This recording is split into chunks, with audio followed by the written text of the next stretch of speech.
حضرت سارہ اور حضرت ہاجرہ میں دونوں تو حضرت ابراہیم علیہ السلام کی بیویاں تھیں، لیکن جب حضرت ہاجرہ کو بیٹا ہو گیا اور حضرت سارہ کو نہیں ہوا، انسانی فطرت کا تقاضا ہے، کچھ نہ کچھ باتیں دل میں آ جاتی ہیں۔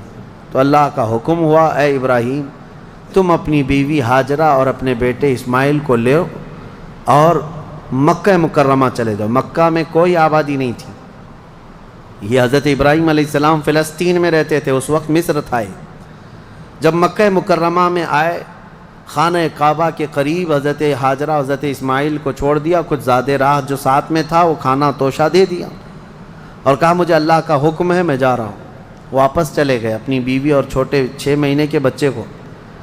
یہی تو یادگاریں ہیں حضرت ہاجرہ کے پاس، جب کھانا پانی سب ختم ہوا تو وہ اپنے بیٹے کی پیاس کے لیے پانی ڈھونڈنے نکلی، پھر صفا مروہ پہاڑیوں پر دوڑتی رہیں 7 چکر، پھر اسماعیل علیہ السلام کے قدموں کے نیچے سے زمزم پانی کا یہ چشمہ نکلا۔ اور یہ جو تاریخ ہے، اس کے بعد پھر حضرت ابراہیم علیہ السلام لوٹ آئے جب اسماعیل علیہ السلام جوان ہو چکے تھے۔ اب اللہ تعالیٰ نے حکم فرمایا، اے ابراہیم تم اپنے بیٹے کی قربانی دے دو۔ ایک تو 100 سال کے بعد بیٹا دیا گیا ہے، لیکن اللہ تعالیٰ فرماتا ہے کہ تم اس کو اللہ کی راہ میں قربان کر دو۔ نبی کا خواب سچا خواب ہوتا ہے، عام لوگوں کی طرح نہیں۔ اسماعیل علیہ السلام کو انہوں نے بلایا، وہ پورا واقعہ اللہ نے اس میں ذکر فرمایا۔ ارشاد فرماتے ہیں، انی ارا فی المنام انی اذبحک، بیٹا میں نے خواب میں دیکھا ہے کہ میں تجھے ذبح کر رہا ہوں، اللہ کے نام پر قربان کرنا ہے۔ فانظر ماذا تری، بتا کیا کرنا چاہیے۔ مشورہ ہے باپ کس سے؟ بیٹے سے۔ قال یا ابت افعل ما تؤمر ستجدنی انشاء اللہ من الصابرین۔ اسماعیل علیہ السلام چھوٹے ہیں اور عرض کرتے ہیں، ابا جان آپ کو جس چیز کا حکم دیا گیا ہے وہ کر گزریے، انشاءاللہ آپ مجھے صبر کرنے والا پائیں گے۔ بیٹا یہ نہیں ہے کہ بھاگ جائے کہ باپ میرا چھری لے کے بیٹھا ہے، اللہ کے نبی۔ اور اس کے بعد لے کر کے چلے حضرت ابراہیم علیہ السلام۔ پہلے تو یہ روایت میں ہے کہ انہوں نے 100 اونٹ ذبح کی ہے اس خواب کے لیے، دوسرے دن بھی 100 اونٹ ذبح کیے، پھر یہی حکم آیا تو تیسرے دن اسماعیل علیہ السلام کو لے کر کے آئے مینا کی وادیوں کے پاس، اور وہاں جب پہنچنے لگے حضرت ہاجرہ بھی تھیں پیچھے پیچھے۔ ابلیس آیا، شیطان آیا، ابراہیم علیہ السلام سے کہنے لگا اتنے سالوں بعد تو بیٹا ہوا اور تم ذبح کرنے لے جا رہے ہو، تمہیں ہو سکتا ہے وہم ہو، چھوڑ دو اس کو، پھر تمہیں بچہ نہیں ہو سکتا۔ تب حضرت ابراہیم علیہ السلام نے زمین سے 7 کنکریاں اٹھائی اور اس کو دے مارا اور کہا یہ اللہ کا حکم ہے، اللہ کا حکم ہے، اور میرے رب تبارک تعالیٰ کے حکم کے آگے میں کسی کے لیے کوئی رعایت نہیں رکھتا۔ وہ حضرت ہاجرہ کو بہکایا کہ تمہارے بیٹے کو تمہارے شوہر ذبح کرنے لے جا رہے ہیں۔ حضرت ہاجرہ نے کہا مجھے معلوم ہے وہ اللہ کے حکم سے کر رہے ہیں، اور اگر اللہ کا حکم ہے تو ایسے 100 بیٹے اسماعیل بھی ملے میں سب قربان کروں گی۔ ماں بھی تھی، انہوں نے بھی کنکریاں ماری ابلیس کو۔ آخری حضرت اسماعیل علیہ السلام کے پاس آیا، کہا تجھے پتہ ہے تیرے باپ کیسے تجھے کاٹیں گے، کیسے ذبح کریں گے؟ حضرت اسماعیل علیہ السلام نے کہا ابلیس، کنکریاں ماری اور کہا میرے باپ عام آدمی نہیں، اللہ کے نبی ہیں، وہ جو کرتے ہیں وہ اپنی مرضی سے نہیں اللہ کے حکم سے کرتے ہیں۔ سب جگہ سے مایوس گیا ابلیس لعین۔ آج بھی وہاں 3 پتھروں کو جو حاجی کنکریاں مارتے ہیں وہ انہی بزرگوں کی نشانی ہے، انہی 3 بزرگوں کی نشانی ہے۔ اب جب لٹایا حضرت ابراہیم علیہ السلام نے تو کس طریقے سے اسماعیل علیہ السلام خود عرض کرتے ہیں کہ ابا جان اپنی آنکھوں پر پٹی ڈال لیجیے آپ، کہ مجھے کاٹتے ہوئے دیکھ کر، خون دیکھ کر باپ کی محبت غالب نہ آ جائے اور کہیں آپ اللہ کے حکم کے خلاف نہ ہو جائے، آپ چھری روک لیں، آپ آنکھوں پہ پٹی ڈال لیں اور میرے ہاتھ پیر کو رسی سے باندھ دیں کہ میں تڑپتا نہ دیکھیں آپ۔ ایسے ہی ہوا، حضرت ابراہیم علیہ السلام نے پٹی ڈال لی آنکھ پر اور ان کے ہاتھ پیر باندھ دیے گئے۔ یہ ذبح کرنے کا وقت ہے۔ بھلا کیا رب تبارک و تعالیٰ بھی کسی کے عزیز کو ذبح کرنے کا حکم اس طرح دے گا؟ یہ تو امتحان تھا، امتحان تھا۔ حضرت ابراہیم علیہ السلام گردن پر چھری رکھتے ہیں، لیکن وہ چھری چلتی نہیں، بڑی تیز چھری لائی تھی انہوں نے، چھری نہیں چلتی۔ روایات میں ملتا ہے کہ حضرت ابراہیم علیہ السلام نے اس چھری کو پتھر پر یوں مارا تو پتھر 2 ٹکڑے ہو گئے، کٹ کے 2 ٹکڑے ہو گیا، لیکن گلا نرم و نازک اس چھری سے نہیں کٹتا تھا۔ ایک بات یاد رکھو مسلمانوں، ہمیشہ چھری کی تاثیر ہے کاٹنا، آگ کی تاثیر ہے جلانا، لیکن ہمیشہ ایک بات یاد رکھیں، چھری کاٹے گی بھی، آگ جلائے گی بھی اس وقت جب اللہ کی مرضی ہوگی۔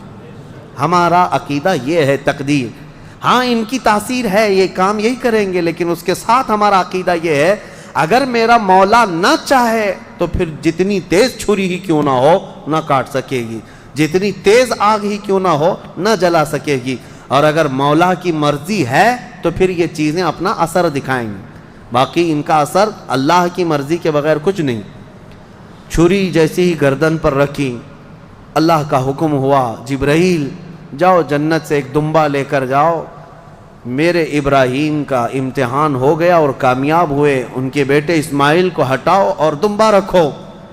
جبرائیل امین علیہ السلام سب سے تیز سفر کرتے ہوئے دنیا میں 3 بار آئے ہیں، سب سے تیز۔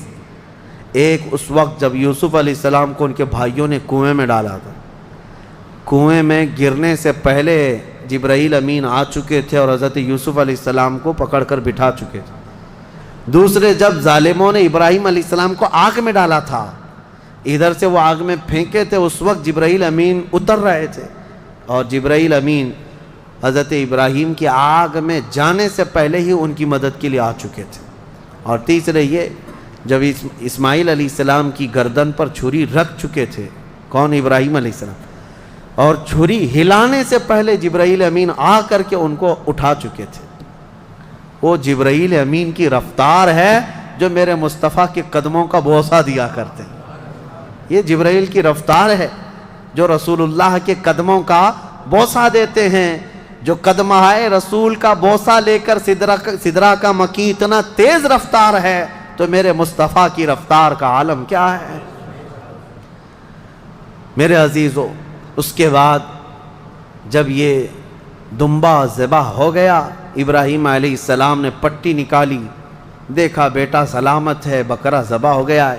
قرآن میں اللہ فرماتا ہے وَنَادَيْنَاهُ أَن يَا إِبْرَاهِيمُ قَدْ صَدَّقْتَ الرُّؤْيَا إِنَّا كَذَلِكَ نَجْزِي الْمُحْسِنِينَ، ہم نے پکارا اے ابراہیم تم نے ہمارے حکم کو سچ کر دکھایا اور ہم ایسے ہی اچھا کرنے والوں کو بدلہ دیتے ہیں۔ وَفَدَيْنَاهُ بِذِبْحٍ عَظِيمٍ، پھر ان کو لقب دیا گیا کہ وہ ذبح عظیم ہے۔ کیا ہے؟ ذبح عظیم۔ اب یہاں پر ایک مسئلہ ہے یہودیوں کا، یہودی جو ہے اتنے سالوں سے اسی گھن چکر میں ہیں، وہ یہ نہیں مانتے قربانی ہوئی ہے، قربانی ہوئی ہے یہ مانتے ہیں، ابراہیم علیہ السلام نے اپنے بیٹے کی قربانی کی ہے یہ مانتے ہیں، لیکن وہ اسماعیل علیہ السلام نہیں تھے، وہ اسحاق علیہ السلام تھے، کیونکہ ان کے باپ ہیں، اسحاق علیہ السلام کی اولاد میں ہے نا یہ لوگ بنی اسرائیل، تو کہتے ہیں جو ذبح ہوئے تھے وہ اسحاق علیہ السلام تھے، اسماعیل علیہ السلام نہیں تھے۔ وہ اسی پٹی پڑھاتے ہوئے اتنے سال ان کے گزر گئے۔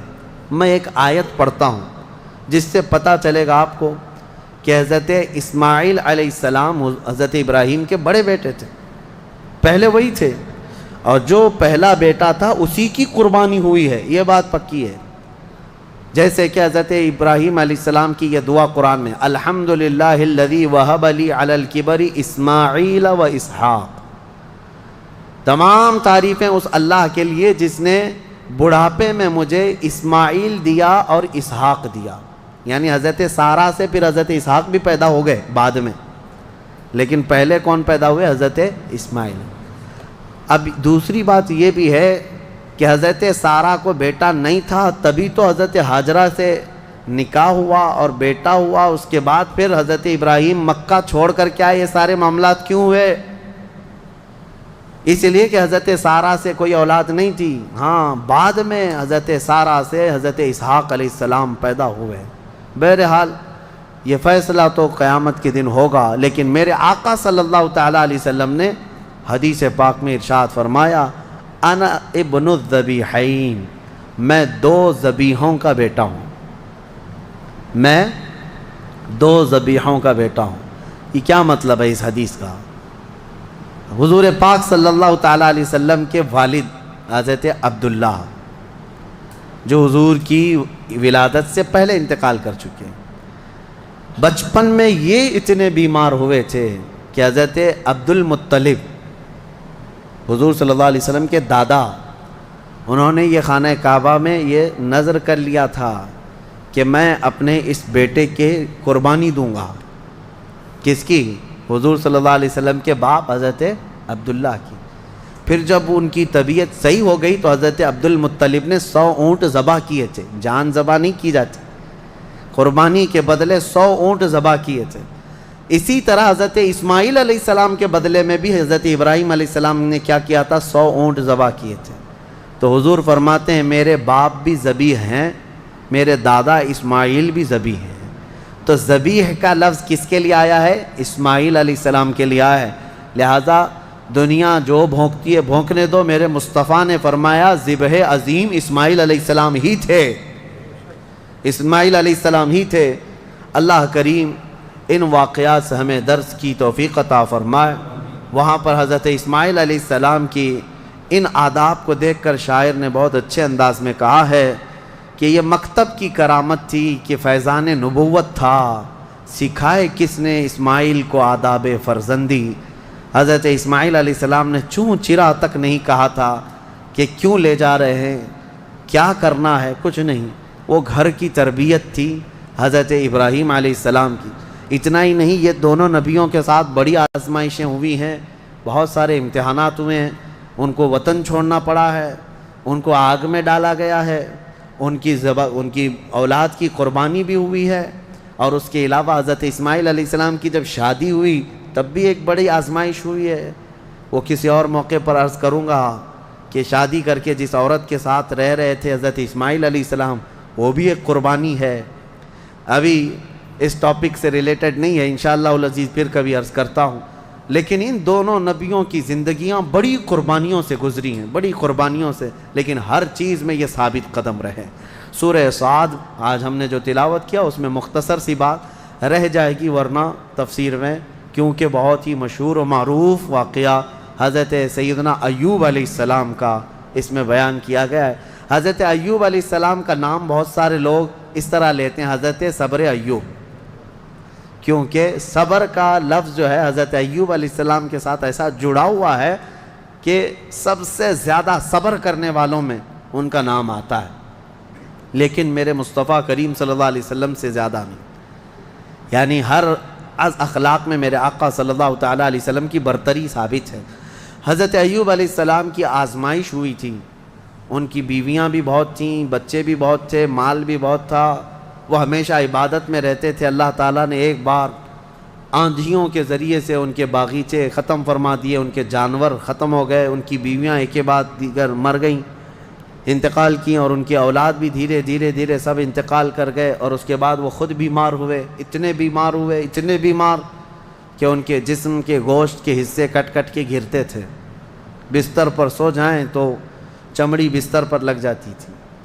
اور اس کے بعد ایک بیوی، ان کی بی بی رحمت، حضرت جمیلہ بھی ان کو کہا گیا بی بی رحمت، ان کے علاوہ کوئی ساتھ میں نہ تھا۔ وہ وقت بھی آیا جب ان کی زبان بھی کٹ گئی تھی جس سے وہ ذکر کرتے تھے، زبان کٹ گئی حضرت ایوب علیہ السلام کی۔ تب انہوں نے ایک عرض کیا تھا اللہ کی بارگاہ میں، ربی انی مسنی الضر وانت ارحم الراحمین۔ یہ ایوب علیہ السلام کی دعا ہے، اے اللہ مجھے تکلیف پہنچی ہے لیکن تو ارحم الراحمین ہے۔ اللہ فرماتا ہے اس کے بعد ہوا کیا سنو، ایک اور چیز ہوئی تھی، حضرت بی بی رحمت بازار گئی تھیں، علاج ڈھونڈتے ہی رہتی تھی روزانہ، وہ بڑی وفادار خاتون تھی، وفا شعار اپنے شوہر کی۔ بازار میں ایک حکیم صاحب دوا بیچ رہے تھے، میرے پاس ہر بیماری کی دوا ہے، یہ چلی گئیں، کہا کہ میرے شوہر ایسے ایسے بیمار ہیں، ان کی تکلیف فلاں ہے۔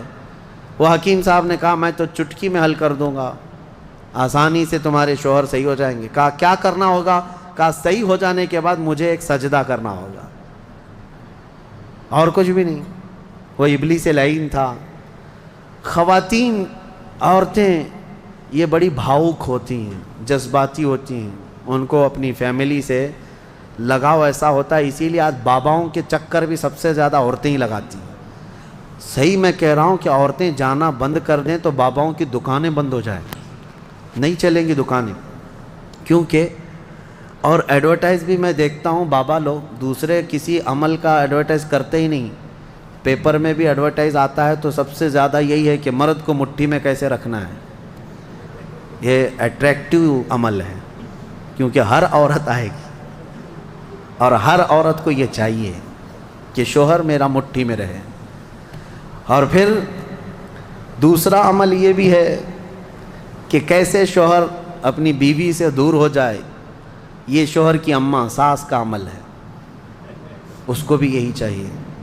اور بابا انہی دو عورتوں کے بیچ میں کھیلتا رہتا ہے، ایک کو محبت کی تعویذ دیتا ہے، ایک کو نفرت کی دیتا ہے، اور ہر 8 دن پر وہ چکر کاٹتی رہتی ہیں۔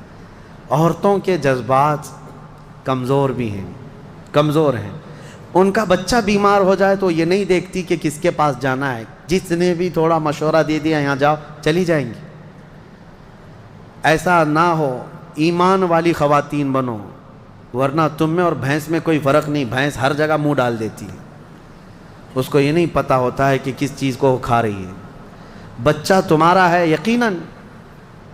بعض عورتیں وہ بھی ہیں جو اپنے بچوں کی صحت کے لیے کبھی کسی درخت کو جا کر کے ناڑا باندھ کر کے آ گئیں، کہیں تالا لگا کر کے آ گئیں، کہیں کسی پتھر پر تیل ڈال کر کے آ گئیں، سب کیا کیا ہوا ہے، یہ ہو بھی رہا ہے۔ کیوں؟ ان کو کوئی مشورہ دیتا ہے چلی جاتی ہیں۔ ایمان مضبوط رکھو، اللہ ہی شفا دینے والا ہے، اور جائز طریقے سے حلال طریقے سے اگر کوئی چیز ملتی ہے تو بالکل علاج کرو، بالکل علاج کرو، ہم یہ نہیں کہتے، لیکن یہ نہیں کہ کسی نے مشورہ دے دیا تو اپنے بیٹے کو گائے کا پیشاب بھی پلا دیا، پیٹ درد صحیح ہو جاتا ہے تو آج وہ کنیا بابا کا پیشاب تو بکتا ہی رہتا ہے، تو بہت سارے لوگ اس میں بھی پریشان ہیں۔ پہلے تو ڈائریکٹ گائے کا لیتے تھے، اب پاکٹ میں آ رہا ہے تو لوگوں کو ایسا لگنے لگا کہ شاید اب کچھ اس میں اپ گریڈ ہو گیا ہے پیشاب، اور یہ صحیح میں دوا کا کام کرتا ہوگا، کیونکہ آج یہاں دیکھ رہے پوری دنیا ہنس رہی ہے، آپ ہی نہیں، پوری دنیا ہنس رہی ہے، پورا عرب، امریکہ، اور جس کی یہ اقتدا کرتے ہیں پیچھے بھاگتے ہیں، یورپ بھی ان پر ہنستا ہے کہ یہ گوبر اور پیشاب کے پیچھے کیسی ہے قوم۔ ہاں کبھی اس کو کوہ نور بتا دیں، کوئی کینسر کا علاج بتا دیں، کورونا کا علاج بتا دیں، عقل سے کچھ نہیں ہے۔ لیکن میں اپنی عورتوں سے کہنا چاہتا ہوں، تمہیں کوئی بھی اس طرح کا مشورہ دے تو بھاگ مت جانا، ابلیس یہاں پر الگ الگ لباس میں ہے، الگ الگ لباس میں ہے، ہزاروں رہزن ہیں لباس خضر میں۔ یہاں حضرت بی بی جمیلہ، بی بی رحمت آئیں اپنے شوہر کے پاس، کہیں مبارک ہو تمہارا علاج مل گیا، ایک بڑے حکیم صاحب ہیں وہ علاج کر دیں گے۔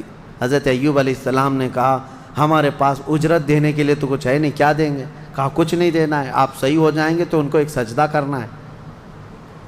وہ حضرت ایوب علیہ السلام جلال میں آئے، بیماری کا عالم میں، کہا قسم خدا کی اگر میں صحیح ہو گیا تو تجھے 100 کوڑے ماروں گا، اس لیے کہ تو ابلیس کے پاس گئی تھی، حکیم کے پاس نہیں۔ انہوں نے قسم کھا لیا، اللہ کی قسم میں 100 کوڑے ماروں گا تجھے، اپنی بیوی کو۔ انہوں نے توبہ کر لیا، اپنی بیوی، ان کی بیوی نے کہا مجھ سے غلطی ہو گئی، میں بھول گئی، آپ کی محبت میں دوڑی، یقیناً وہ ابلیس تھا۔ پھر اللہ فرماتا ہے ہم نے ایوب کی دعا سن لی اور کہا ارکض برجلک ھذا، اپنا پیر زمین پر مارو اے ایوب۔ انہوں نے پیر زمین پر مارا تو وہاں سے ایک نالا، ایک چشمہ جاری ہو گیا پانی کا۔ اللہ نے فرمایا اس میں نہا لو، اس پانی سے۔ حکم ہوا تو جیسے ہی انہوں نے اس پانی میں غسل کیا ان کی ساری بیماری ختم ہو گئی۔